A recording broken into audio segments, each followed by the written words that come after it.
మనం నిన్న మొన్ననే ఒక వార్త చూసాం. అనంతపురం జిల్లా బత్తలపల్లికి చెందినటువంటి ఒక కుటుంబం బతకడం కోసం 2 ఆటోలు కొని అప్పులు చేసి, అప్పులు తీర్చలేక శ్రీశైలం దగ్గర ఒక సత్రంలో 5 మంది ఆత్మహత్య చేసుకొని చనిపోయారు అని. అది చూడగానే భలే బాధ అనిపించింది. బ్యాంకు నుండి వందల వేల కోట్ల రూపాయల అప్పులు తీసుకున్నోళ్ళేమో అప్పులు మళ్ళీ తిరిగి కట్టకుండా పెద్ద పెద్ద స్థానాల్లో దర్జాగా ఉంటారు. కానీ ఈళ్ళేమో 1,00,000, 2,00,000 గాని తీర్చలేక బతికే దారి లేక ఆ అప్పునే పెద్ద అప్పుగా భావించి, అవమానంగా భావించి ఇట్లా బలవన్మరణాలకు పాల్పడతారు. సమాజం సమాజంలో ఎన్ని అంతరాలు కదా అనిపించింది. అది జరిగి నిన్న మొన్ననే కదా చదువుకున్నాం. ఇప్పుడు తాజాగా లేటెస్ట్ న్యూస్ ఏంటి అని అంటే, జీ గ్రూప్ ఫౌండర్ ఉన్నారు కదా, ప్రముఖ మీడియా రంగానికి చెందినటువంటి వ్యక్తి జీ గ్రూప్ ఫౌండర్ సుభాష్ చంద్ర. ఆయన రుణాల చెల్లింపు వ్యవహారంలో జీ గ్రూప్ అంటే తెలుసు కదా, మామూలుగా ఎక్కువ మంది ఏమంటారు దాన్ని గోడి మీడియాలో కీలకం అంటారు. గోడి మీడియా అని కొన్ని మీడియా సంస్థలు అంటారు, అందులో ఇది కూడా కీలకం అంటారు.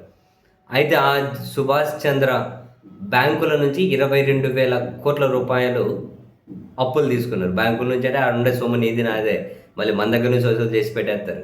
22,000 కోట్లు అప్పు తీసుకొని తర్వాత నేను కట్టలేను అని. సో ఈ బ్యాంకులన్నీ కలిపి నేషనల్ కంపెనీ లా ట్రిబ్యునల్ దగ్గరకు పోతే అది ఫస్ట్ 2 సభ్యుల ధర్మాసనం విచారణ చేసి అంత కట్టక్కర్లేదని కొందరు, కొంచెం ఎక్కువ కట్టాలని ఒకరు, కొంచెం తక్కువ కట్టినా పర్లేదని ఒకరు, ఈ 2 భిన్నమైన తీర్పులు ఇచ్చారు. నేషనల్ కంపెనీ లా ట్రిబ్యునల్ ఇంకో 3వ వ్యక్తిని చేర్చారు. ఇప్పుడు ముగ్గురు కలిసి ఒక నిర్ణయం తీసుకున్నారు.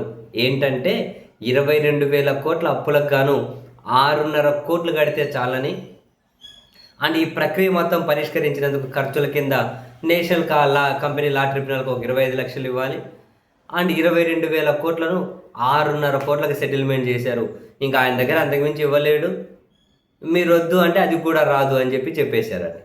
22,000 కోట్లది 6.5 కోట్లకు సెటిల్మెంట్ చేశారట. ఇందులో ఇంట్రెస్టింగ్ ఏంటి అంటే 80% మంది అప్పులు ఇచ్చిన వాళ్ళు అంగీకరించారట. ఇంకో 20% మంది ఇది మరీ అన్యాయంగా ఉంది, తక్కువ ఉంది అన్నారట. అందులో ఎల్ఐసి హౌసింగ్ ఫైనాన్స్ కూడా ఒకటట. ఎల్ఐసి హౌసింగ్ ఫైనాన్స్కి ఆయన 1,322 కోట్లు ఇవ్వాలట. ఇప్పుడు ఈ సెటిల్మెంట్ ప్రకారం వాళ్ళకు 38 లక్షలు పోతుందట. 1,322 కోట్లకు గాను 38 లక్షలు పోతుందట. మరి అంతేగా, 22,000 కోట్ల అప్పు 6.5 కోట్లే తిరిగి కడుతున్నారు. మరి అట్లాంటప్పుడు 1,322 కోట్లలో 38 లక్షలు మించి ఇంకేం పోతుంది? ఇది వాళ్ళు మొత్తం వాళ్ళకి రావాల్సిన దాంట్లో 0.02% అట. సో ఇది తీర్పు, ఇది కాదు, కరెక్ట్ కాదంటే 80% మెజారిటీగా ఒప్పుకున్నారు. వ్యతిరేకించిన వాళ్ళు 20%కి తక్కువగా ఉన్నారు కాబట్టి ఇదే ఫైనల్ తీర్పు అని చెప్పి ఇచ్చేశారట. భవిష్యత్తులో ఇది కూడా రాదు, మీ ఇష్టం అని. అంటే 22,000 కోట్ల అప్పు 6.5 కోట్లకు సెటిల్ చేశారట. దానికి 80% బ్యాంకులు అంగీకరించాయట. ఎంత దారుణం కదా. 2-3 లక్షలు అప్పు తీర్చలేక 5 మంది శ్రీశైలం సత్రంలో ఫ్యాన్లకు గురేసుకున్నారు. 5 మంది 22,000 కోట్లు తీసుకొని దేశంలో ప్రముఖ మీడియా సంస్థలుగా చలామణి అవుతూ లాస్ట్ దాన్ని 6.5 కోట్లు కడితే చాలనేంతవరకు తెచ్చినారు. సమాజం అంతరాలు.